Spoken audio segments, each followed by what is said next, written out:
I'm a sex educator for adults. I do sexual counseling workshops, and I have a feminist LGBTQIA plus sex shop and a project. So sexuality is for pleasure.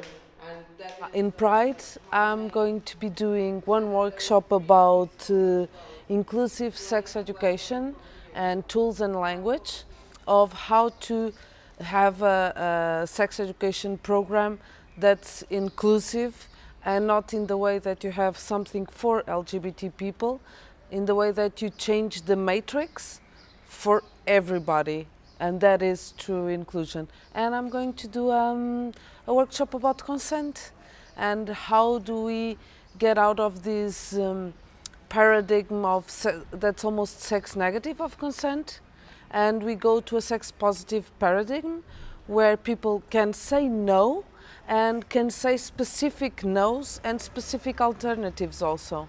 It also makes a difference between sexual attraction and romantic attraction. I don't believe that I work for the LGBT, that I work in a specific group for the LGBTQAI+. What happens is I work for a broader group, but I use the same language that I would use for a niche group.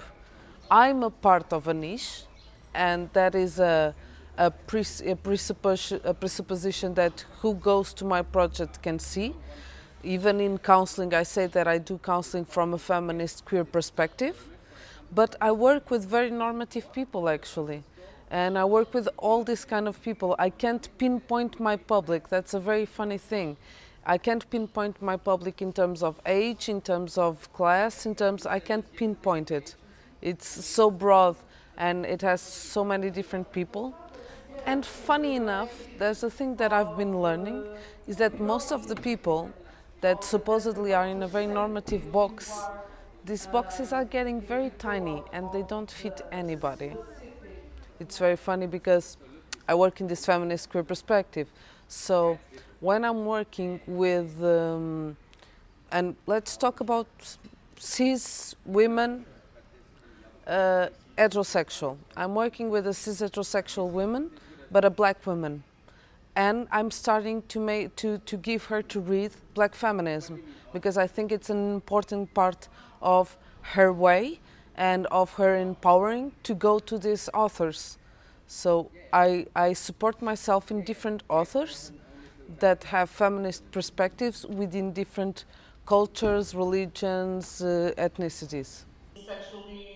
Oscar Wilde would say, everything is about sex except sex, that it's about power. When we live in a sex compulsive society, when even your health is measured by the amount of sex, and it has to be a very specific sex, that you have, this is super non-inclusive. LGBTQIA+, the A is from asexuality. And it's there. Then we live in a sex compulsive society. Everything is sold based on sex. Everything is sex, basically. So it's very, very important that we recognize that in the dissident sexualities, this A as a place, and that we inform ourselves. And also, because of, for some part of the LGBT community, language about sex is very important because it was a way of empowering, and this hypersexuality sometimes is something that it's a form of resistance and fight.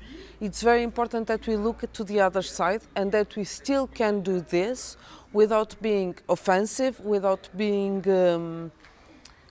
excluding or discriminating because of other ways of feeling desire and attraction.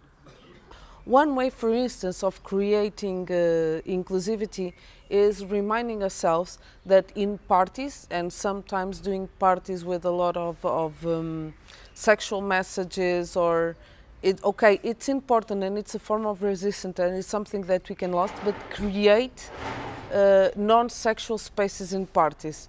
Create this place of remember, if you're doing games that it's a lot about flirting and touching, and create also a space where people can be without being excluded, with things happening where touching and this way of flirting is out of the way. So just sometimes small things, but I think that we still have a lot. Even for me, it's still a challenge to know how to be inclusive. I don't know if the public is not so open-minded, or if the format and the way people are conducting the speech makes them less open-minded than what they are. What I feel is people have a huge need of listening and talking about sex. And talking about sex outside this humoristic context, and also outside of this super hygienized, closed medical setting. My favorite thing, it's a feeling. And this, I know it happened when I started to work in this area. It's the moment where you see people doing something like,